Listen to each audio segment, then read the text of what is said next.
welcome to my vlog. So, it's now April 11, summer season. So, nag-staycation kami ng family ko dito sa Cabin by Indira here at Fairview, Quezon City. So, mag-house tour tayo dito sa Cabin by Indira. Let's go! So, ito yung loob ng Cabin by Indira. Dito yung family ko. So, andin yung house. Dito naman yung dining area. Swimming ka na, lab. And bam! Nandito yung food namin. So, meron na dong sink. Nandito yung garbage bin nila. Segregated. Kung gusto nyo mag-smoke, meron din dito. Ashtray. Ang ganda ng place. Very compact siya for a small family. Nandito naman yung pool. Medyo malalim siya.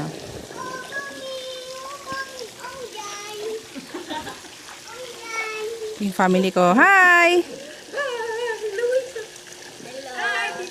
Hi! Dito sa gilid ng cabin, meron dito dirty kitchen. Kung gusto nyo magluto o maghuhugas ng pinggan, pwede rito. So, sorry, medyo makalat, pero ito ang loob ng cabin. So, merong dalawang sofa, may kama na sa baba. Dito na yung TV, pag pwede kayo mag-video, okay? Meron ng mic. Meron ng speaker. Sa taas, meron pang mga additional bed. I think 4 or 5 people kasya dyan. Meron na rin silang sariling mga outlet. And may extra bed din dito sa may isang sofa. So, kung gusto nyo matulog, pwede siya rito. So, sa banyo, ang ganda ng banyo nila, guys. So, kompleto sila ng shampoo and body wash. Meron na silang heater, shower, towel rack, tsaka malawak siya. Ang ganda. So, madami silang dinnerware dito. So, ito yung baso nila. Ang dami. May bowl, may plates. Kompleto rin sila ng utensils, mga small bowls. Meron na rin silang spoon and fork. Meron na silang pichel, water dispenser, microwave oven. Meron na rin silang basurahan dito. And ref. Meron din silang ref.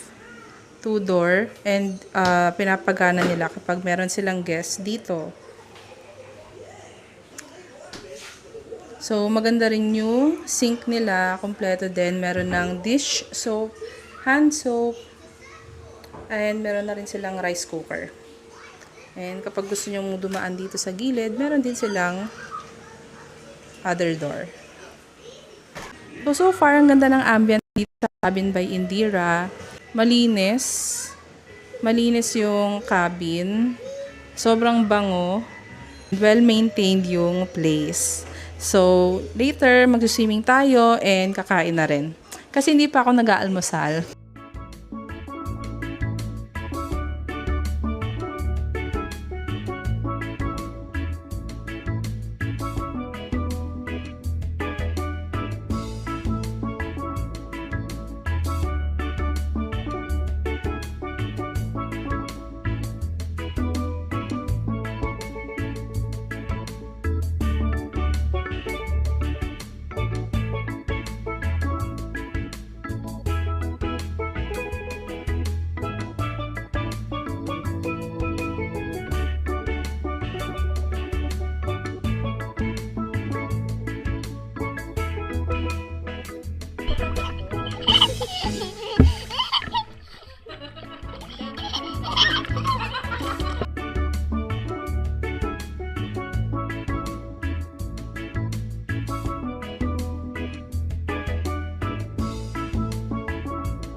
So, all in all experience sa Cabin by Indira is 10 out of 10. Wala kaming experience na kahit anong hassle while staying. Well, it's still 2 p.m. in the afternoon. Ang checkout namin is 6 p.m. And so far, nag-enjoy naman kaming lahat. Rate your experience sa Cabin by Indira. 9. Basta 9. De, joke lang. Bakit yan? -1 lang sa sobrang lalim ng pool. Bawal mga bata. Ayun, isa pa yun. Yung part ng pool is hindi kid-friendly. Dahil lagpas 4 feet yung kabilang pool. Ito lang mababaw. Ikaw, Bambam, rate your experience. Dali! So, dito sa jacuzzi, dito sa maliit na part ng pool na to is hindi masyadong malamig. So, dito sa mga sa part ng adults, ito yung medyo malamig. And medyo lagpas 5 feet siya. So, hindi siya masyadong kid-friendly unless marunong mag-swim yung bata. Mukha lang siyang mababaw sa malayo, pero malalim talaga siya. Mommy! Lumulutang ako.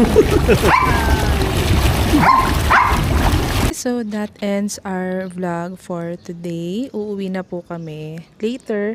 It's now 5:08 p.m. and ang checkout time pag sunrise here sa cabin is 6 p.m. So, right now, nagliligpit na lang kami. Nilinis na namin lahat just to make sure wala kaming kalat or gamit na maiiwan. So, masaya yung stay namin here sa Cabin by Indira. Thank you so much. Think ko ulitin ulit namin to since mas malapit to sa place namin. This is only in Lagro Subdivision.